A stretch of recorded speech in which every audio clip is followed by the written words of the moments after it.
What's up, guys, man? Today I want to share with you, we just did something awesome. We just purchased our brand new personal house, a super awesome house, not necessarily because of the house, but more so because I was definitely in a spot just like you, thinking about how can I qualify for a loan even though I am unemployed. I'm an entrepreneur. And this house, we didn't go through a bank. We actually bought it just like a real estate investor. So I can't wait to share it with you. Now in this video, I'm gonna show you some videos of the house, but I'm also gonna share with you why some entrepreneurs can't qualify for a loan. But also at the end of it, I'm gonna share with you how we got financing for this property so we can buy it and move in next month.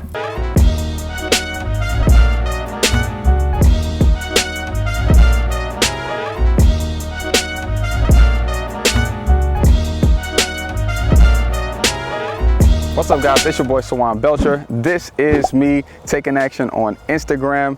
Now today I wanted to talk to you about your entrepreneurial journey, okay? Because through your entrepreneurial journey, it will be hard, but as you have success, you will start to want to treat yourself and you'll want to start up leveling. Now for me, I've had a bunch of kids, so I know exactly how you guys feel. In the beginning of entrepreneurship, you're on the grind, you're on the hustle, you're working your way up. You finally put some systems in place and now you have some consistent cash flow coming in. Now, a part of the entrepreneurial journey, because most of us are going to be first generation millionaires, so we haven't had anybody before show us how to do this. So we're going to have the hurdle of bookkeeping. We're going to have the hurdle of dealing with CPAs, the right ones and the wrong ones.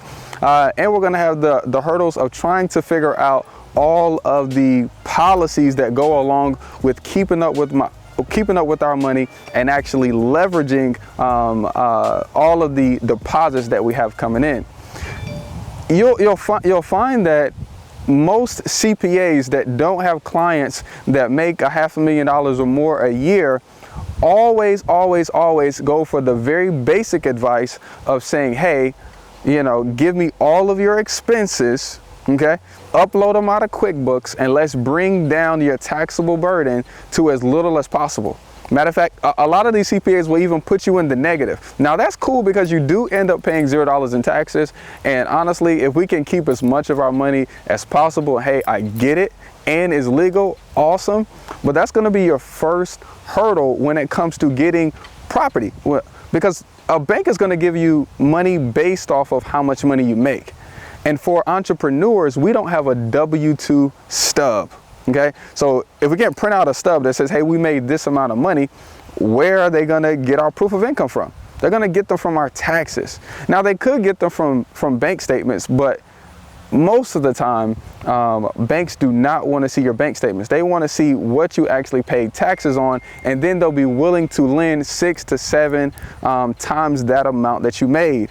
And of course, if you only claim $0 a year, that gets you $0 a year funding for your next house. The second thing that's going to hold you up from, qualifying from these kind of houses is your credit. Now, I'm a real estate investor, so we're doing the BRRRR strategy, the big BRRRR, right? Buy it, rehab it, rent it, refinance, ding, ding, ding. Keep dinging that credit score, right?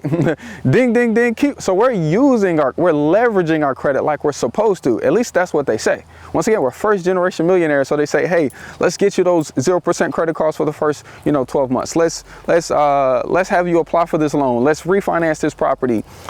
Inquiries monthly, sometimes even weekly, depending on where you are in the growth of your portfolio, okay?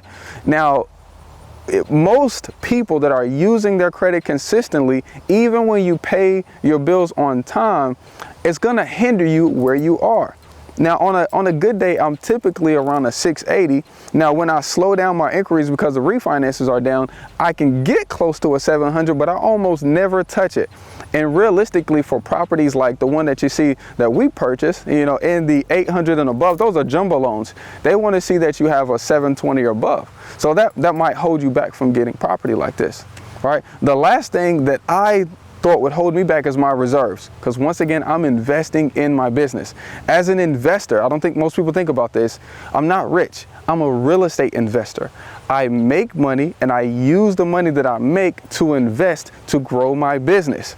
So that means that I always have checks coming in, but I always have checks coming out. I'm not just gradually always keeping, if I make $40,000, I'm not just keeping $40,000 in my saving. I'm breaking some of that off for taxes, some of that off for marketing, some of that off for payroll, some of that off for growth and education, okay?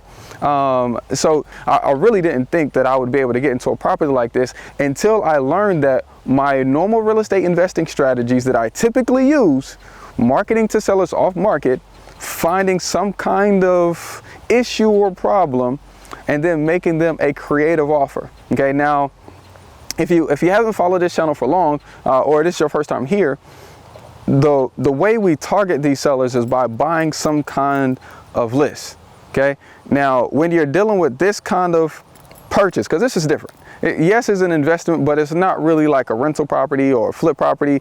And we can treat it like a in-house, live-in flip situation, but we need to be targeted on who we're actually going to target.